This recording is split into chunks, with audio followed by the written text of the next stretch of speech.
소설 들려주는 여자.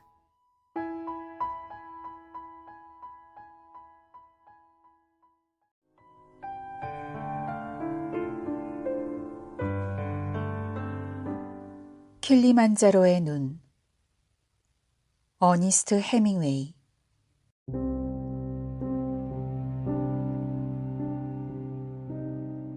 킬리만자로는 해발 6,000m의 눈 덮인 산으로 아프리카 대륙에서 가장 높은 산이라고 한다. 서쪽 정상은 마사이어로 응가이의 응가이, 즉 신의 집이라고 부른다. 이 서쪽 봉우리 가까이에는 바짝 말라 얼어붙은 표범의 시체가 하나 있다. 그 높은 곳에서 표범이 도대체 무엇을 찾고 있었는지 설명해주는 사람은 지금껏 아무도 없다.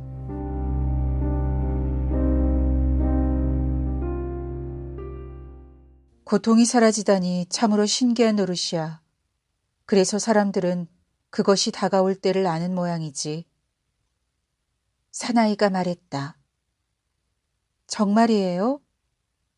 그럼 정말이고 말고. 그런데 이렇게 고약한 냄새를 피워서 정말 미안하군. 당신도 아마 견디기 어려울 거야. 제발, 제발 그런 말 하지 마요. 저것들 좀 봐. 저것들이 저렇게 모여드는 건 내 꼴을 보았기 때문일까? 아니면 냄새를 맡았기 때문일까? 그가 말했다.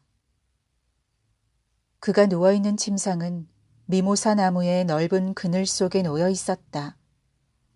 그늘 건너편 눈이 부시게 반짝거리는 들판을 바라보니 큼직한 새 3마리가 흉측하게 웅크리고 있는 한편 하늘에도 10서너 마리가 더 날면서 지나갈 때마다 재빠르게 움직이는 그림자를 땅에 들이왔다.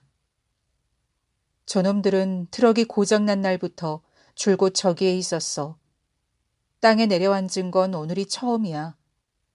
어느 때고 저놈들은 단편 소설을 써보고 싶은 날이 올 것 같아서 처음에는 날아다니는 모양을 무척 유심히 관찰했거든. 생각해보니 우습군. 그가 말했다. 그렇게 생각하지 마요. 그녀가 말했다. 그냥 짓거려 본 것뿐이야. 짓거리고 있으면 한결 편해지니까. 하지만 당신을 성가시게 하고 싶진 않아. 그가 대꾸했다. 성가실 리가 있나요? 그녀가 말했다. 아무 일도 할 수 없다는 게 무척 안타까울 뿐이에요. 비행기가 올 때까지 사태를 최대한 편하게 할 수 있을 거예요. 그녀가 말했다. 아니면 비행기가 오지 않을 때까지거나. 내가 할 일이나 좀 일러줘요. 분명 내가 할 수 있는 일이 있을 테니까요. 내 다리를 잘라줘. 그러면 고통이 사라질지도 모르니. 그것도 장담은 못하지만 아니면 총으로 나를 쏴 죽이든지. 이젠 당신도 사격에 능숙하니까 내가 당신에게 총 쏘는 법을 가르쳐주지 않았나? 제발 그런 식으로 말하지 마요. 책 읽어줄까요? 무슨 책을 읽으려고? 책가방 속에서 뭐든지 읽지 않은 걸로요. 책 읽는 걸 듣고 있을 수가 없어. 짓거리는 게 제일 편해. 입씨름이라도 하고 있으면 시간이 지나갈 테니까. 그가 말했다. 입씨름은 안 할래요. 입씨름 하고 싶은 생각은 추워도 없어요. 그러니 이제 그 얘기는 그만둬요. 아무리 화가 나더라도 말이에요. 오늘쯤 아마 사람들이 다른 트럭을 갖고 돌아올 거예요. 어쩌면 비행기도 도착할지 모르죠. 난 꼼짝도 하기 싫어. 당신을 좀 더 편하게 해주기 위해서라면 몰라도 이젠 움직이는 것 자체가 쓸데없는 짓이야. 그가 대꾸했다. 비겁해요. 공연히 험담하지 않고 마음 편히 죽게 나 좀 내버려 둘 순 없나? 나한테 욕을 해봐야 무슨 소용이겠어. 당신은 안 죽어요. 어리석은 소리 마. 난 지금 죽어가고 있어. 저 빌어먹을 놈들에게 물어봐. 그는 고약하게 생긴 큼직한 새들이 둥글게 구부린 털 속에 벌거숭이 대가리를 파묻고 앉아있는 쪽을 바라보았다. 네 번째 새가 미끄러지듯 땅으로 내려와 앉아 잽싸게 발을 놀려 달린 뒤 다른 새들이 있는 곳으로 뒤뚱거리며 천천히 걸어갔다. 저 새들은 어느 캠프 주위에서나 볼 수 있어요. 다만 당신 눈에 띄지 않았을 뿐이죠. 삶을 포기하지 않는 한 인간은 죽지 않는 법이에요. 그런 건 어디서 읽었지? 정말 형편없는 바보로군. 다른 사람들에 대해 생각해봐요. 빌어먹을, 그건 내 직업이었다고. 그가 대꾸했다. 그러고 나서 그는 드러누워 얼마 동안 조용히 있더니 열기에 아지랑이가 이는 벌판 건너편 잡목숲을 바라보았다. 노란 벌판을 배경으로 사냥 몇 마리가 작고 하얗게 보였으며 더 멀리 저쪽에는 푸른 숲을 배경으로 얼룩말이 떼지어 있는 모습이 보였다. 이곳은 언덕을 등지고 큰 나무 그늘 밑에 자리 잡은 훌륭한 캠프장으로 물이 좋고 바로 곁에는 물이 말라버리다시피 한 샘물이 있어 아침이면 사막 뇌조들이 날아다니곤 했다. 책이라도 읽어줄까요? 여자가 물었다. 여자는 그의 침상 옆 캔버스 의자에 앉아 있었다. 산들바람이 불어요. 아니, 읽을 필요 없어. 아마 트럭이 올 거예요. 빌어먹을 트럭 같은 건 아무래도 좋아. 난 그렇지 않아요. 당신은 참 많은 일에 관심이 있군. 나는 신경도 안 쓰는 일에. 그렇게 많은 일은 아니죠, 해리. 술 한 잔은 어떨까? 당신에겐 해로울 거예요. 블랙의 책에도 알코올 성분은 모두 피하라고 쓰여 있어요. 그러니 마셔선 안 돼요. 뭘로? 그가 큰 소리로 불렀다. 네, 부하나. 위스키 소다를 가져와. 네, 부하나. 그러면 안 돼요. 아까 말했던 삶을 포기한다는 게 바로 그런 거예요. 책에도 술이 나쁘다고 적혀 있어요. 당신에게 해롭다는 건 저도 잘 알고요. 여자가 말했다. 아니야, 술은 나한테 이로워. 그가 우겼다. 이제 모든 게 끝났어. 하고 그는 생각했다. 이제 그에겐 그것을 끝맺을 기회가 영영 없을 것이다. 술 한 잔 마시는 것을 두고 시비를 하다 이렇게 끝나버릴 것이었다.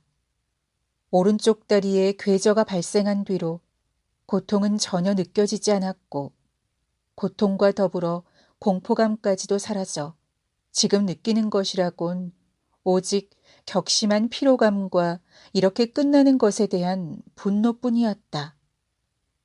지금 다가오고 있는 이 죽음이라는 것에 대해 그는 호기심을 느껴본 적이 거의 없었다. 지난 몇 해 동안 죽음은 강박관념처럼 그의 마음속에서 떠나지 않았지만 이제는 그것 자체가 아무런 의미가 없었다. 심한 피로감이 죽음을 이렇게 쉬운 곳으로 만들다니 참으로 이상한 일이었다. 그는 확실히 파악한 뒤 훌륭하게 쓰고 싶은 생각에 안 쓰고 아껴두었던 작품들을 이제는 영원히 쓰지 못할 것이다. 그렇다면 써보려다가 실패하는 일도 없겠지. 어쩌면 이제는 그 작품들을 끝내 못 쓸지도 모른다.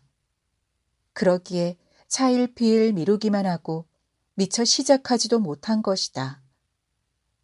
아무튼 지금에 와서는 도무지 알 수 없는 일이었다. 차라리 이곳에 오지 않는 게 좋을 뻔했어요. 여자가 말했다. 그녀는 손에 술잔을 들고 입술을 깨물며 그를 바라보고 있었다. 파리에 그냥 머물렀더라면 이런 일은 당하지 않았을 거 아니에요.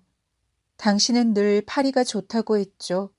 파리에 그냥 머물 수도 있었고 또 어디든 다른 곳에 갈 수도 있었어요. 난 어디든지 갔을 거예요. 당신이 원하는 곳이라면 어디든지 가겠다고 말했잖아요. 만약 당신이 사냥을 원한다면 헝가리에 가서 사냥을 했을 테고, 그랬더라면 편했을 거예요. 당신의 그 빌어먹을 돈으로 말이지. 그가 내뱉었다. 그건 옳은 말이 아니에요. 돈은 언제나 내 것인 동시에 당신 것이기도 했어요. 난 모든 걸 버리고 당신이 가자는 대로 어디나 따라갔고 또 원하는 일이라면 뭐든 해왔어요. 하지만 이곳만은 오지 말았어야 했어요. 그녀가 말했다. 당신도 이곳이 좋다고 했잖아. 그건 당신 몸이 성할 때 얘기죠. 하지만 지금은 끔찍이 싫어요. 어쩌다 당신 다리가 이 모양이 됐는지 모르겠어요. 우리가 이런 변을 당하다니. 우리가 뭘 잘못했나요? 우리가 뭘 잘못했나요? 처음 살갗이 긁혔을 때 소독약 바르는 걸 잊었던 탓이겠지. 난 한 번도 병독에 감염된 적이 없어서 전혀 주의를 하지 않았던 거야. 나중에 상처가 악화됐을 때는 다른 방부제가 떨어져서 약한 석탄 산액을 사용했고, 그래서 모세혈관이 마비돼 궤저가 발생한 거야. 그는 그녀를 쳐다보았다. 그것 말고 무슨 까닭이 있겠어? 내 말뜻은 그게 아니에요. 그 어설픈 키쿠유족 운전기사 대신에 훌륭한 운전기사를 고용했더라면 엔진오일 상태를 점검했을 거고 또 트럭의 베어링을 태우는 일도 없었을 테지. 내 말은 그런 뜻이 아니라니까요. 당신이 당신 가족이랑 그 빌어먹을 올드 웨스티버리, 세러토가, 판비치 패거리들과 헤어져 나를 따라오지만 않았어도 어머, 그건 다 당신을 사랑했기 때문에 한 일이죠. 그런 말은 공평하지 않아요. 지금도 난 당신을 사랑해요. 그리고 언제까지나 당신을 사랑할 거예요. 당신은 날 사랑하지 않나요? 그래, 당신을 사랑한다는 생각이 들지 않아. 한 번도 사랑해 본 적이 없어. 사내가 대답했다. 해리, 지금 무슨 말을 하고 있는 거예요? 당신 머리가 돌았나 봐요. 아니야, 돌고 싶어도 돌 머리가 없어. 그걸 마시면 안 돼요, 여보. 제발 좀 마시지 마요. 우리가 할 수 있는 일은 다 해봐야 해요. 그녀가 말했다. 당신이나 해. 난 지금 피곤해. 그가 내뱉었다.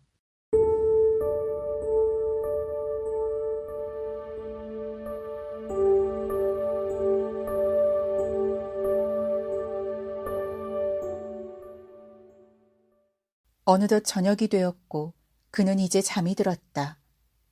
태양이 언덕 너머로 지면서 벌판을 가로질러 그늘이 뒤덮였고 조그마한 짐승들이 캠프 근처에서 먹이를 먹고 있었다. 그는 짐승들이 머리를 재빨리 떨어뜨리고 꼬리를 휘휘 저으면서 이제는 수풀에서 꽤 먼 이곳까지 와 있는 것을 지켜보았다. 새들은 더 이상 땅 위에 있지 않았다. 모두가 나무 위에 육중한 모습으로 올라가 앉아 있었다. 전보다 숫자가 훨씬 불어나 있었다. 몸 시중을 드는 소년이 그의 옆에 앉아 있었다. 맴사 힙은 사냥 가셨어요. 부하나 뭘 도와드릴까요? 소년이 물었다. 아니, 도와줄 거 없어. 여자는 식삭거리로 짐승을 잡으러 갔다.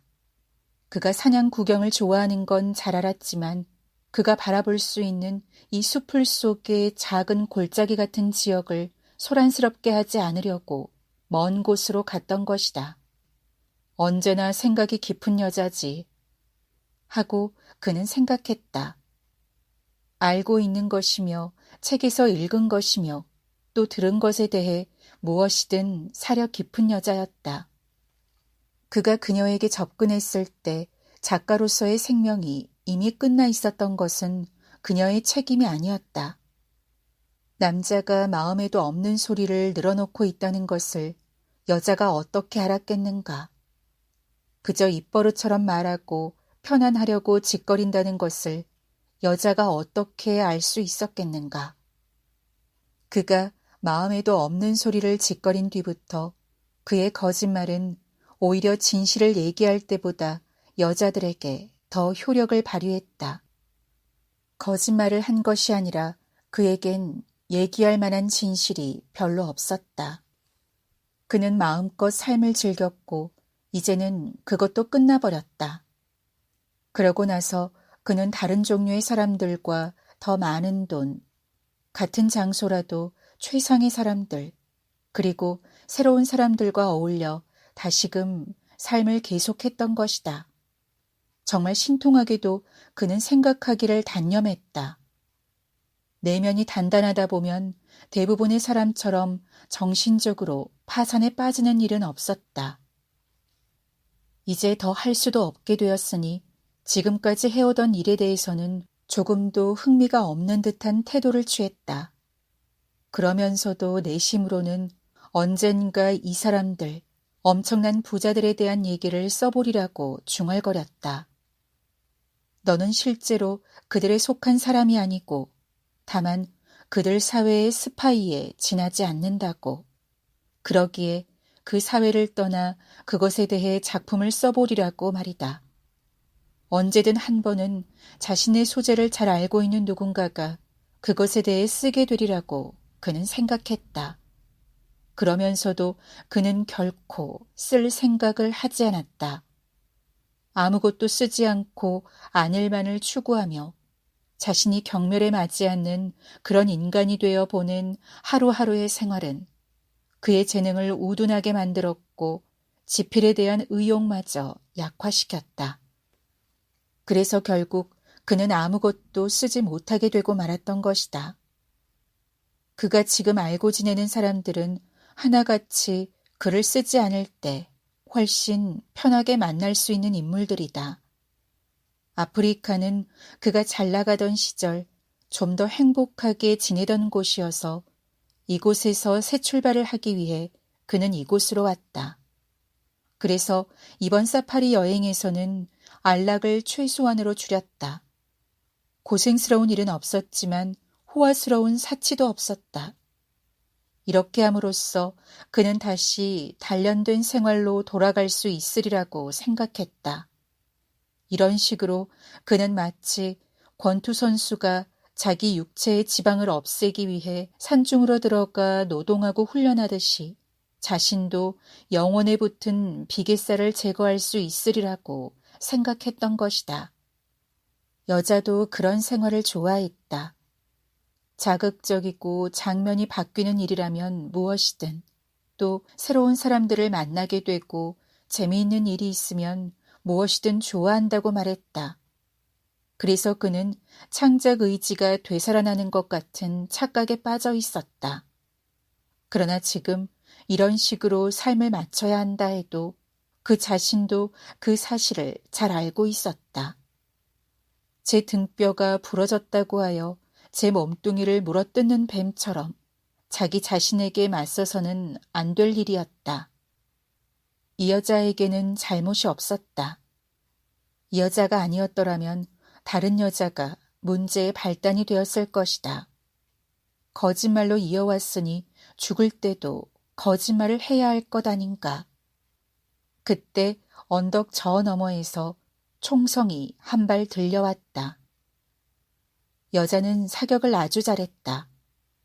이 착하고 돈 많은 암캐. 그의 재능을 친절하게 관리해주는 사람이자 파괴자. 이 무슨 허튼 소리란 말인가. 그의 재능은 그 자신이 파괴하지 않았던가. 너를 잘 보살펴 주었다는 이유로 왜 그 여자가 비난을 받아야 한단 말인가. 그가 자신의 재능을 망치고 만 것은 그 재능을 활용하지 않았기 때문이고 자신을 배신하고 자신이 믿는 바를 배신했기 때문이며 지각의 칼날이 무디어질 정도로 술을 과하게 마셨기 때문이고 나태와 안일과 속물 근성 때문이고 교만과 편견과 그 밖의 여러 방법 때문이 아닌가. 도대체 이건 뭐란 말인가? 고서의 목록인가? 도대체 그의 재능이란 어떤 것인가? 그것은 하나의 재능임에 틀림없었지만 그는 그것을 활용하는 대신 악용했던 것이다. 그의 재능이란 그가 한 번도 실제로 성취한 것이 아니라 언제든지 하면 할 수 있다는 잠재적 가능성이었다. 그리고 그가 생활하기 위해 선택한 것은 펜이나 연필이 아니고 다른 그 무엇이었다. 그가 새로 사랑하게 되는 여자가 지난번 여자보다 을에 돈이 많은 사람이었다는 것은 이상한 일 아닌가.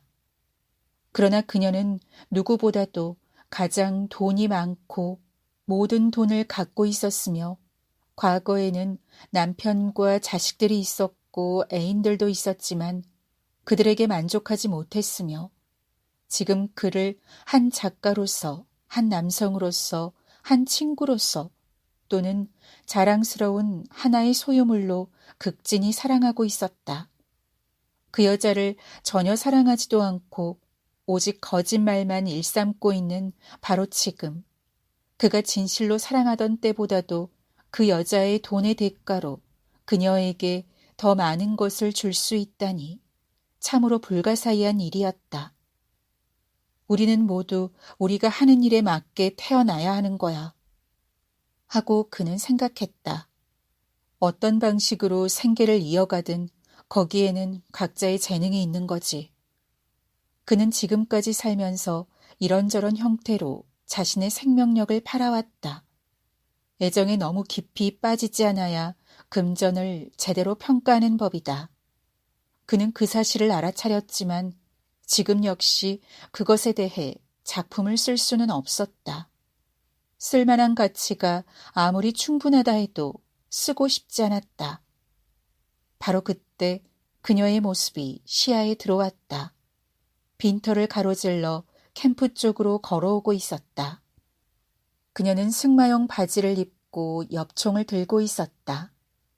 소년 둘이 순양 한 마리를 어깨에 걸매고 여자 뒤를 따라왔다. 아직 얼굴이 예쁘고 몸매도 아름답군 하고 그는 생각했다. 잠자리에서도 훌륭한 기술과 감수성을 발휘하지. 미인은 아니지만 그는 그녀의 얼굴이 마음에 들었다. 상당한 독서가인데다 승마와 사냥을 좋아했고 누가 봐도 지나치게 술을 마셨다. 여자의 남편은 그녀가 비교적 젊었을 때 세상을 떠났으며 그녀는 한동안 이제 막 자라는 두 아이들에게만 몰두했다. 하지만 애들은 어머니를 필요로 하지 않았고 그녀가 옆에 있는 것을 귀찮아했다. 그래서 그녀는 승마와 독서와 술에 빠져 지냈다. 저녁 식사 전 오후에는 독서를 즐겼고 책을 읽으며 위스키 소다를 마셨다. 식사 때까지는 상당히 취하게 되었고 식사 때 포도주 한 병을 더 마시고 나면 보통 만취해서 잠들곤 했다. 그것은 애인들이 생기기 전의 일이었다. 애인들이 생긴 뒤로는 과음까지는 하지 않았는데 굳이 술에 취해서 잠들 필요가 없었기 때문이다. 그러나 애인들은 이 여자를 실증나게 했다. 결혼했던 예전 남자는 한 번도 그녀를 실증나게 한 적이 없었는데 이 사람들은 정말 그녀를 실증나게 했다. 그때 두 아이 중 하나가 비행기 추락사고로 사망했다. 그 일이 있은 뒤로는 애인을 갖고 싶지 않은 데다 술도 마취제가 되지 않았기 때문에 그녀는 다른 삶을 살아야 했다. 갑자기 자신이 고독하다는 것을 느끼고 그녀는 소스라치게 놀랐다. 그녀에게는 이제 존경을 바칠 남자가 필요했다. 일은 지극히 단순하게 시작되었다. 그녀는 그의 작품을 좋아했고 그가 영위하는 삶을 늘 부러워했다. 그야말로 자기가 원하는 일을 하고 있다고 생각했다. 그녀가 그를 손에 넣은 절차와 마침내 그와 사랑에 빠지게 된 경위는 그녀로서는 자신을 위해 새로운 삶을 이룩하고 또 그로서는 자신의 옛날 삶 중에서 잔재를 팔아버린 통상적인 과정의 일부에 지나지 않았다. 그가 그것을 판 것은 생활의 안정과 안락을 얻기 위해서였다. 그것은 부인할 수 없는 일이었다. 그 밖에 달리 무엇이 있을 수 있단 말인가. 자신도 알 수 없는 일이었다. 그녀는 그가 원하는 것이라면 뭐든지 사주었을 것이다. 그도 그것을 잘 알고 있었다. 게다가 그녀는 대단히 멋진 여자였다. 그는 다른 어느 누구보다 그 여자와 잠자리를 함께하고 싶었다. 다른 여자보다 그녀 쪽을 택하고 싶었던 것은 그녀가 누구보다 돈이 많은 데다 아주 유쾌하며 감수성이 풍부했고 추태를 벌이는 일도 없었기 때문이었다. 그런데 이 여자가 다시 만들어 놓은 이 삶이 지금 종말을 향해 치닫고 있었다. 2주 전 영양대가 머리를 치켜들고 콧구멍을 벌름거리면서 귀를 쭉 뻗고는 무슨 소리만 나면 숲속으로 도망쳐 들어갈 태세로 서 있는 모습을 찍으려고 앞으로 나아가다가 그만 무릎이 가시에 긁혔을 때 소독약을 바르지 않았기 때문이었다. 미처 사진을 찍기도 전에 영양들은 갑작스럽게 달아나 버리고 말았다.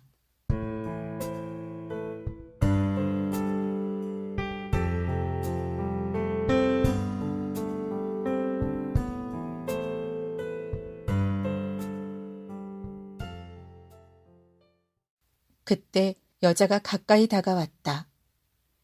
그는 간이 침대 위에서 머리를 돌려 여자 쪽을 바라보았다. 여보. 그가 불렀다. 순양 한 마리를 잡았어요. 당신에게 좋은 수프거리가 될 거예요. 아이들에게 클림과 함께 감자를 으깨도록 시킬게요. 한데 기분은 어때요? 훨씬 좋아졌어. 그러니까 얼마나 좋아요. 나도 좋아질 거라고 생각했어요. 내가 사냥 나갈 때 당신은 자고 있더군요. 한잠 잘 잤어. 멀리 갔었나? 아니요, 저 언덕 뒤쪽으로 돌아갔다만 왔어요. 양을 한 방에 멋지게 맞췄어요. 사격 솜씨가 정말 대단해.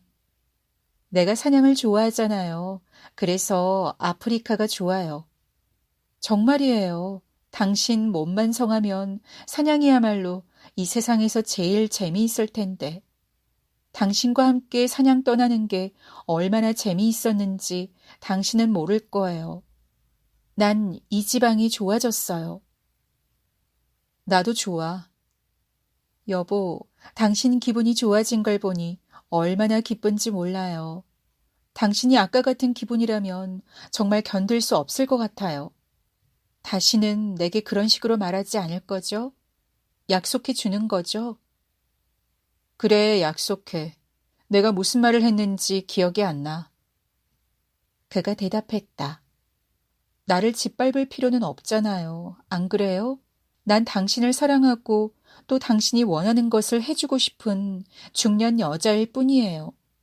그런데도 당신은 벌써 두세 번이나 나를 짓밟았어요.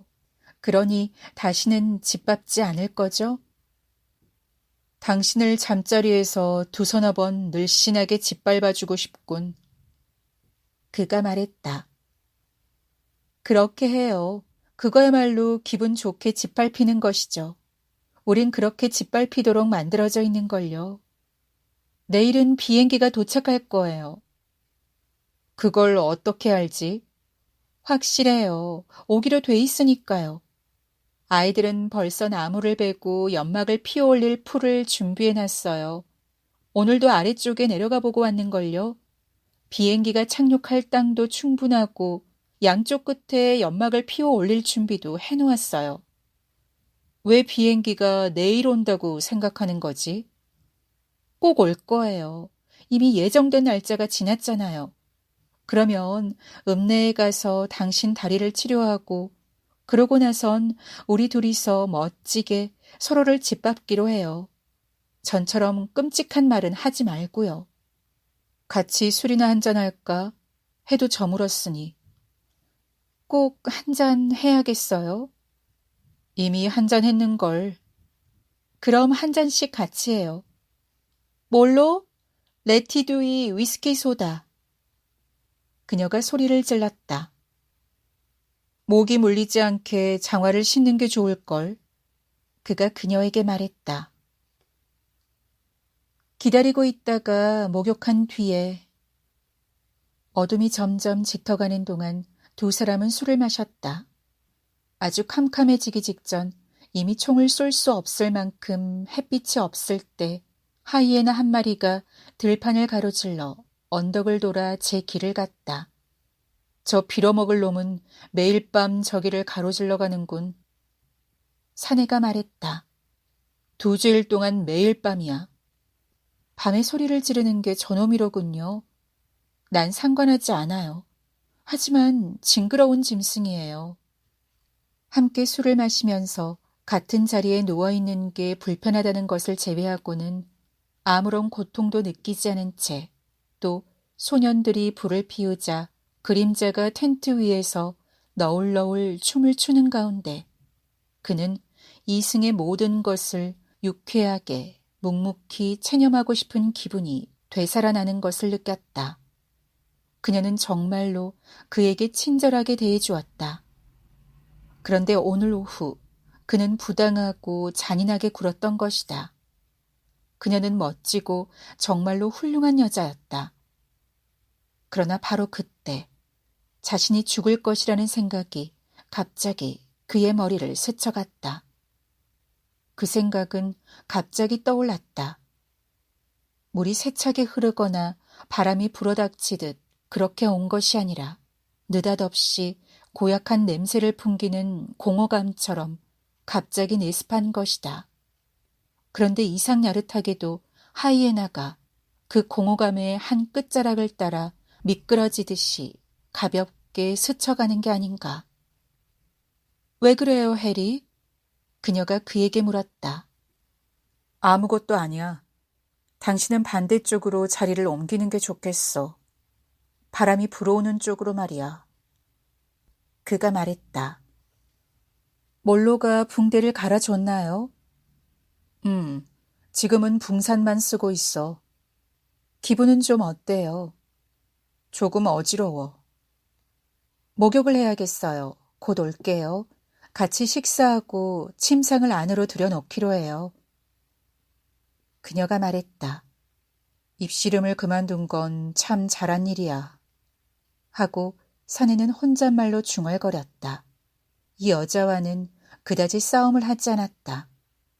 그가 사랑했던 다른 여자들과는 싸움이 너무 잦아서 부식작용처럼 언제나 그들이 서로 공유하고 있던 것까지 갉아먹곤 했다.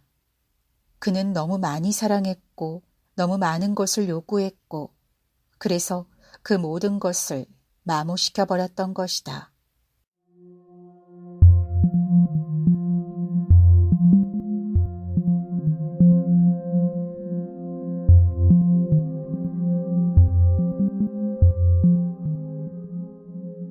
그는 파리에서 싸움을 한 뒤에 콘스탄티노플로 혼자 갔던 때의 일을 떠올렸다.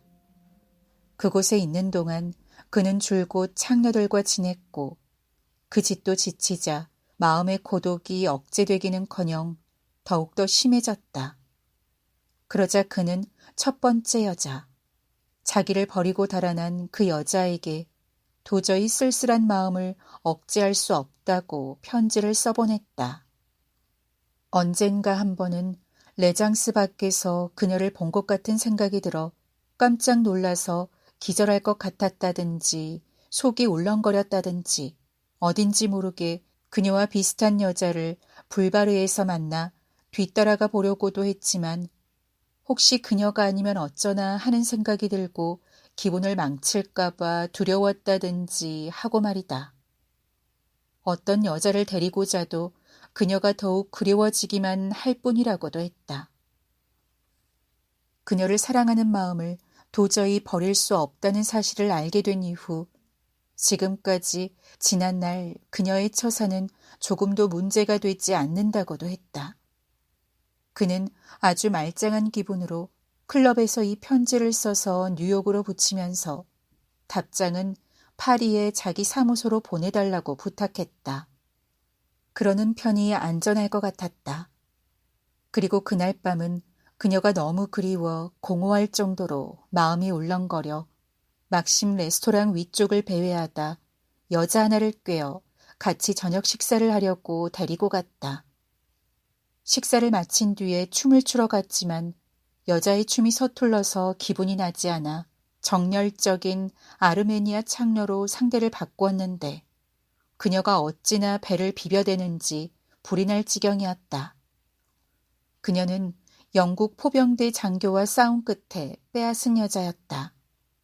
장교는 그에게 밖으로 나가자고 했고 두 사람은 컴컴한 어둠 속 자갈길 위에서 격투를 벌였다. 그가 포병대 장교의 턱 옆쪽을 2번이나 세게 갈겼는데도 그놈이 나가 떨어지지 않자 그는 본격적으로 싸움이 시작된 것을 알았다. 상대는 그의 몸통을 갈기고 이어 눈 언저리를 때렸다. 그는 다시 왼손을 치켜들어 장교를 한 대 갈겼다. 그러자 장교는 그의 위에 엎어지며 그의 윗도리를 움켜쥐더니 소매를 잡아 찢었다. 그는 포병 장교의 뒤통수를 2번 갈기고 이어 그를 떠밀면서 후려갈기자 장교는 머리를 땅에 부딪히며 나자빠졌다. 그때 헌병들이 달려오는 소리가 들렸기 때문에 그는 여자를 데리고 달아났다.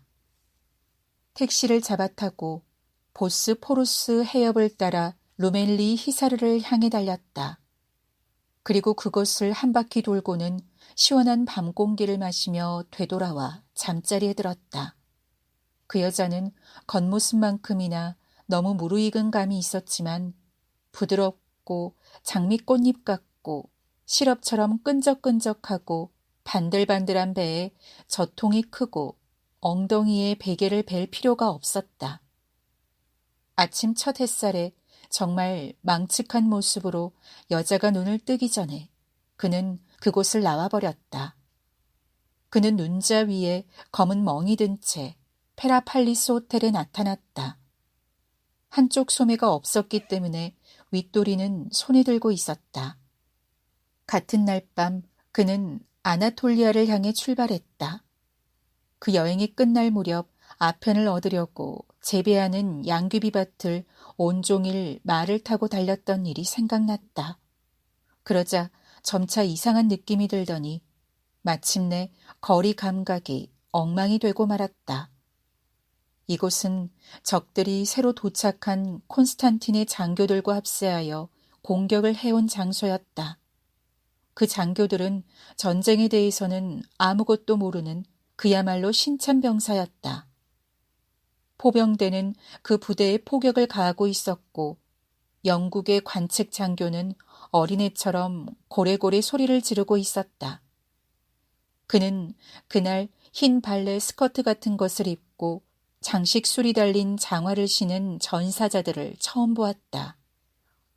터키 군대가 쉴 새 없이 때를 지어왔고 스커트 입은 병사들이 도망치자 장교들은 그들을 향해 권총을 쏘아대고 이어 장교들 자신도 도망치는 것이 보였다. 그도 관측 장교와 함께 도망을 쳤는데 마침내 숨이 차고 입안은 마치 동전을 씹은 것 같은 냄새로 가득 차는 듯했다. 그들이 바위 뒤에 숨어도 터키 병사들은 여전히 때를 지어 쳐들어왔다. 그 뒤 그는 상상할 수도 없을 만큼 끔찍한 광경을 보았고 좀 더 뒤에는 이보다 훨씬 끔찍한 광경을 보고 말았다.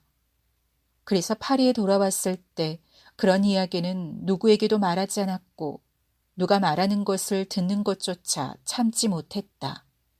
그가 지나가는 길에 보니 카페에는 커피잔을 앞에 놓고 감자 모양의 얼굴에 멍청한 표정을 짓고 있는 미국인 시인 한 사람이 있었다. 그는 이름이 트리스탄 차라라고 하는 어떤 루마니아 사람과 다다이즘 운동에 관해 얘기하고 있었다. 언제나 외알 안경을 쓰고 있는 그 루마니아인은 늘 두통에 시달렸다. 그는 아내가 있는 아파트로 돌아갔다. 아내를 다시 사랑하기 시작했다. 싸움도 깨끗이 끝나고 미친 듯한 광기도 사라지고 이제는 안락한 가정에 있는 것이 좋았다. 그리고 사무소에서도 우편물을 아파트로 회송했다.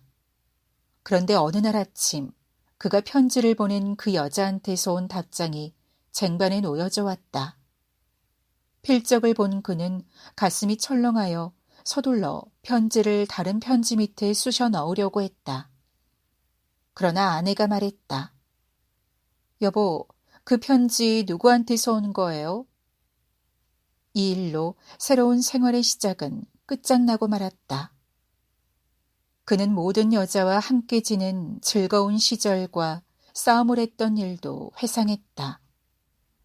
그들은 언제나 싸움하기에 알맞은 장소를 택하곤 했다. 그런데 기분이 제일 좋은 때 언제나 싸움이 벌어진 것은 도대체 무슨 까닭일까? 그 싸움에 관해서도 그는 아직 작품을 쓴 적이 없다. 첫째는 그 대상이 누구든지 남을 중상하기 싫어서였고, 다음으로는 그것 말고도 얼마든지 쓸거리가 있을 것 같았기 때문이다. 그러나 언젠가는 꼭 쓸 때가 오리라고 생각했다. 작품으로 쓸 것은 참으로 많았다. 그는 이 세상이 변하는 모습을 보아왔다. 그것은 단순한 사건이 아니었다. 사건도 많이 보고 사람들도 관찰해왔지만 그것보다는 세상의 미묘한 변화를 읽었던 것이다. 그는 시대의 변화에 따라 사람이 어떻게 달라지는지 기억할 수 있었다. 바로 그 현장에 있었고 그것을 관찰해왔기 때문에 그것에 대해 쓰는 것은 그의 의무였다. 하지만 이제는 그것에 대해 영원히 쓰지 못할 것이다.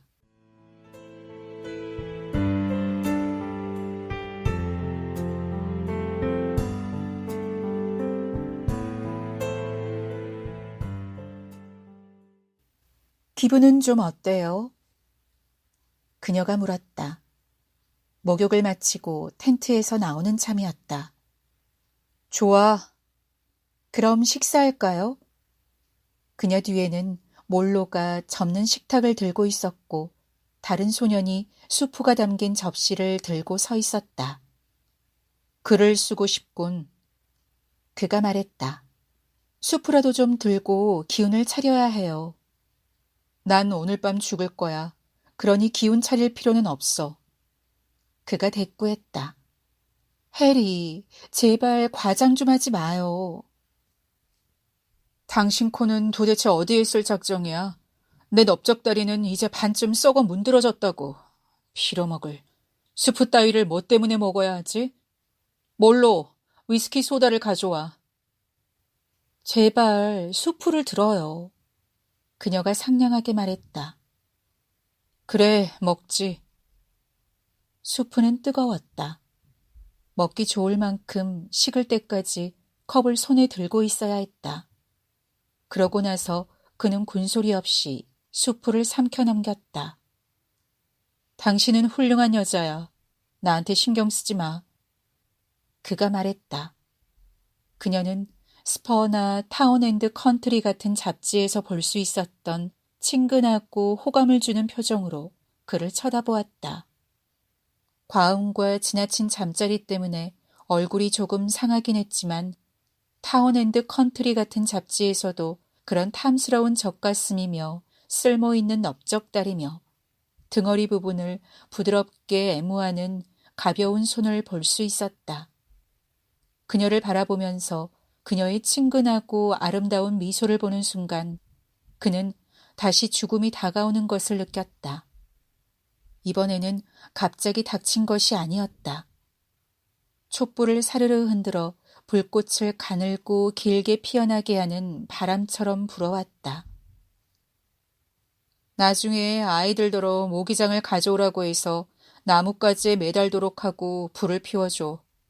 오늘 밤은 텐트에 들어가지 않겠어. 움직여봤자 별 수 없으니까. 오늘 밤은 날씨가 맑아. 그러니 비가 내릴 리도 없고. 이처럼 사람들은 귀에 잘 들리지 않는 속삭임 속에서 죽어가는 것이다. 그렇다. 이제는 더 이상 싸우지도 않을 것이다. 그것만은 약속할 수 있다. 이제까지 겪어보지 못한 이 한 가지를 그는 엉망으로 만들고 싶지 않았다. 하지만 어쩌면 이것마저 엉망으로 만들어버릴지도 모른다. 넌 모든 것을 엉망으로 만들어버렸잖아.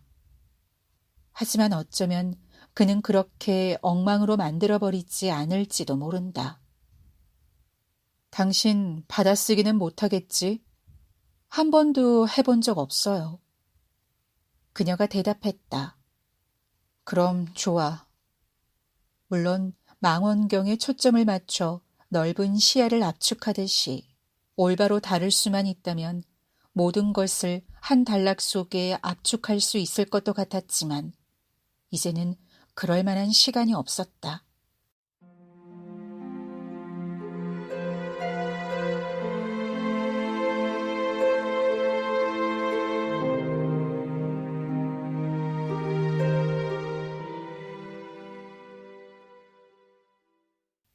그렇다.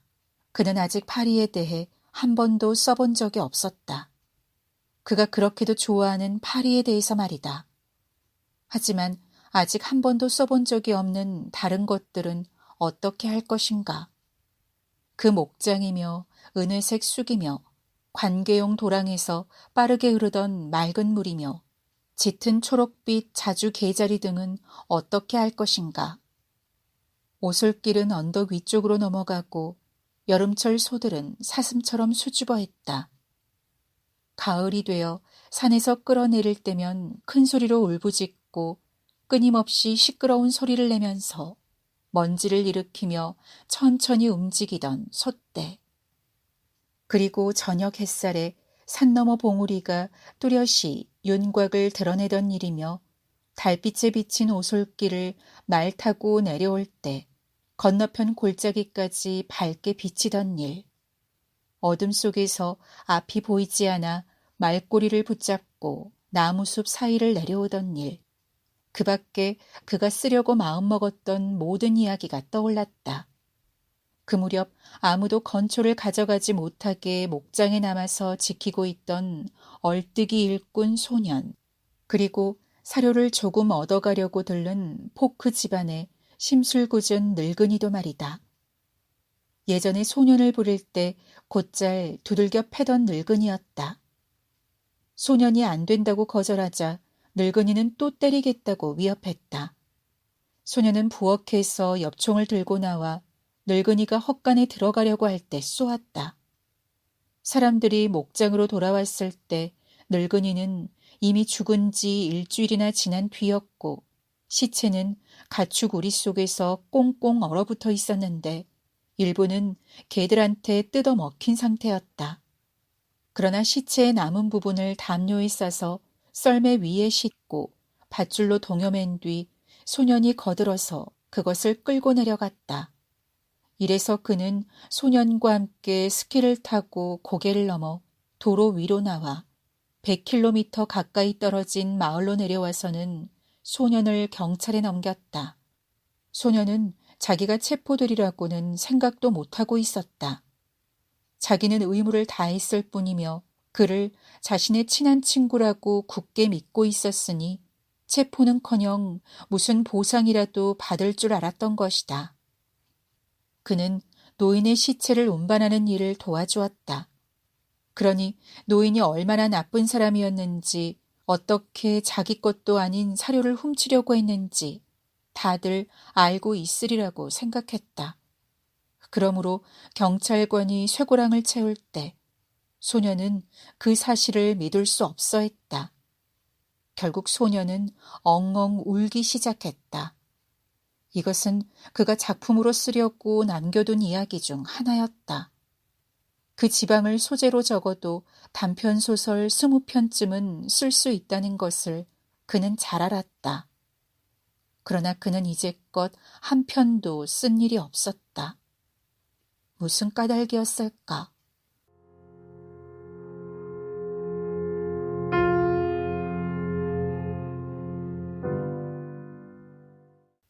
무슨 까닭인지 좀 말해줘.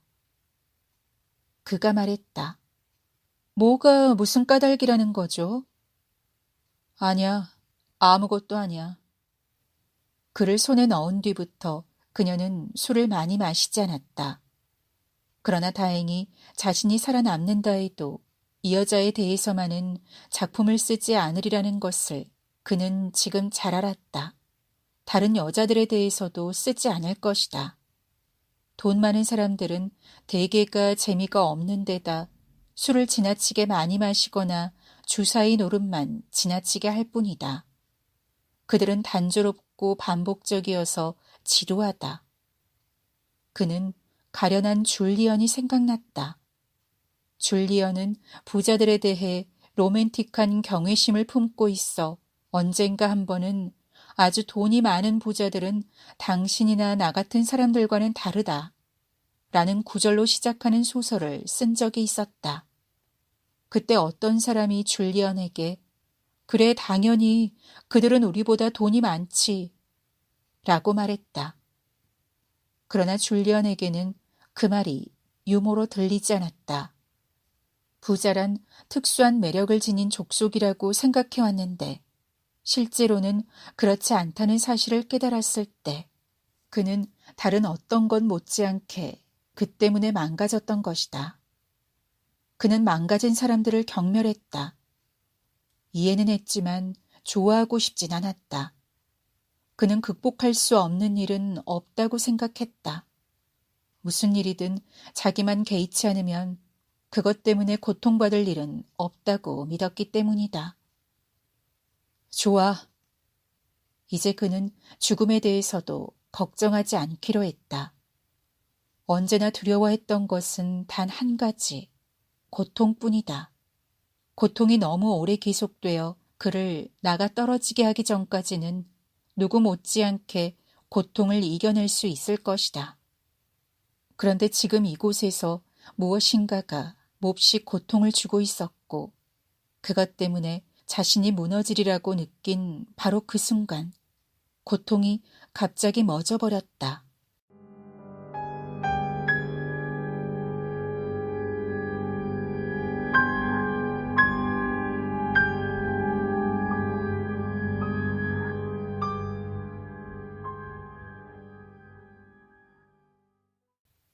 아침이었다. 날이 밝고도 벌써 얼마의 시간이 지났고 그는 비행기 소리를 들었다.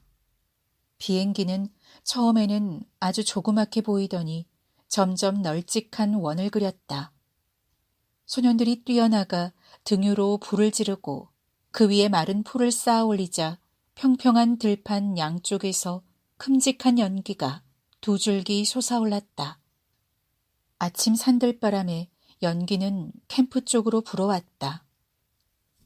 비행기는 이번에는 저공으로 2번 더 원을 그리고 내려오더니 수평을 유지하면서 사뿐히 내려앉았다.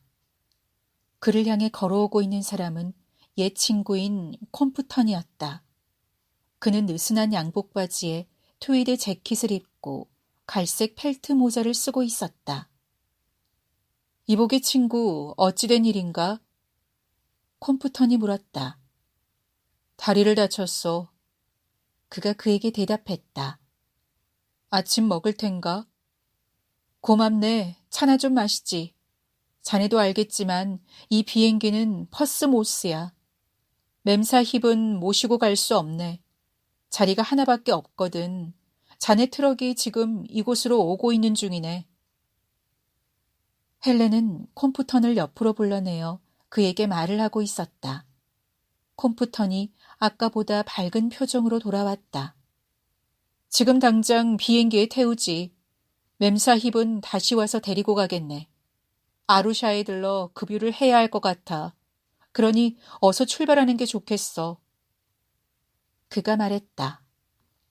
차는 어떻게 하고? 차 같은 건 정말 생각 없네. 소년들은 침대를 메고 녹색 천막을 돌아 바위를 따라 내려가 평지로 나서 밝게 타고 있는 모닥불 옆을 지나 쌓인 건초는 모두 타버리고 모닥불은 바람에 한창 타오르고 있었다. 소형 비행기가 있는 곳에 이르렀다. 비행기에 타기는 어려웠지만 일단 안에 들어간 뒤 그는 가죽 좌석에 몸을 기대고 다리를 콤프턴의 좌석 한쪽 옆으로 쭉 폈다. 콤프턴이 올라타더니 시동을 걸었다. 그는 헬렌과 소년들에게 손을 흔들었다.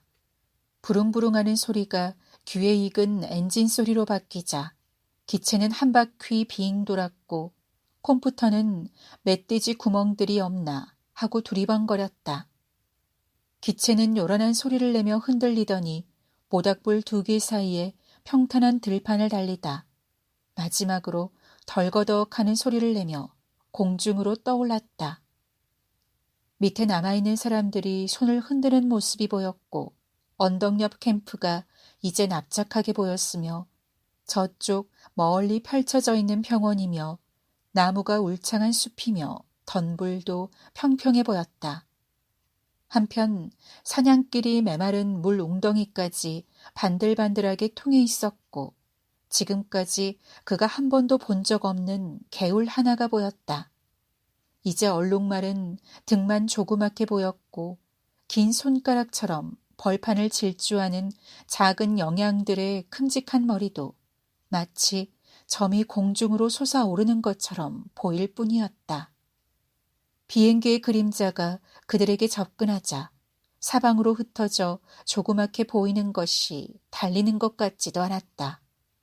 지금 밖으로 보이는 평원도 이제는 잿빛이 도는 누런색으로만 보였으며 바로 눈앞에는 옛 친구 콤프턴의 트위드 재킷의 등과 갈색 펠트 모자가 보일 뿐이었다. 그러고 난 뒤 그들은 첫 번째 언덕 위를 지나갔는데 작은 영양들도 그의 뒤를 따라 달렸다. 갑자기 짙은 녹색 숲이 솟아있는 산 위를 넘고 대나무가 무성한 비탈진 산 위를 난 뒤 다시 산봉우리와 골짜기로 조각품처럼 굴곡진 울창한 산림을 지나가니 마침내 언덕이 비스듬히 낮아지면서 평원이 또 하나 나타났다. 이제 날씨는 덥고 평원은 보랏빛을 띤 갈색으로 보였으며 열기 때문에 비행기가 심하게 흔들렸다. 콤프터는 해리가 잘 있는지 살피려고 뒤를 돌아보았다. 그때 거무스름한 다른 산맥이 눈앞에 나타났다. 그런 뒤 비행기는 아루샤를 향해 날지 않고 왼쪽으로 방향을 돌렸는데 그곳으로 보아 콤프터는 틀림없이 연료가 충분하다고 판단한 모양이었다. 아래쪽을 내려다보니 마치 채로 친 듯한 핑크빛 엷은 구름이 땅에서 가까운 공중에 떠돌고 있었다. 그것은 어디서 왔는지 모르는 눈보라의 첫눈과도 같았는데 남쪽에서 날아온 메뚜기 떼라는 것을 알 수 있었다. 비행기는 상승하기 시작했고 동쪽을 향해 날고 있는 것 같았다. 잠시 뒤 비행기의 주위가 어두워지더니 폭풍우 속으로 들어갔는데 비가 굉장히 많이 쏟아져 마치 폭포 속을 뚫고 지나가는 것만 같았다. 마침내 그곳을 빠져나오자 콤프터는 뒤를 돌아보면서 싱긋 웃고는 손가락으로 가리켰다. 앞쪽에 보이는 것은 전 세계처럼 폭이 넓은 데다 거대하고 높이 솟아있으며 햇빛을 받아 믿을 수 없을 만큼 하얗게 반짝이는 킬리만자로의 네모난 꼭대기였다. 그 순간 그는 자신이 지금 가는 곳이 바로 그곳이라는 것을 깨달았다.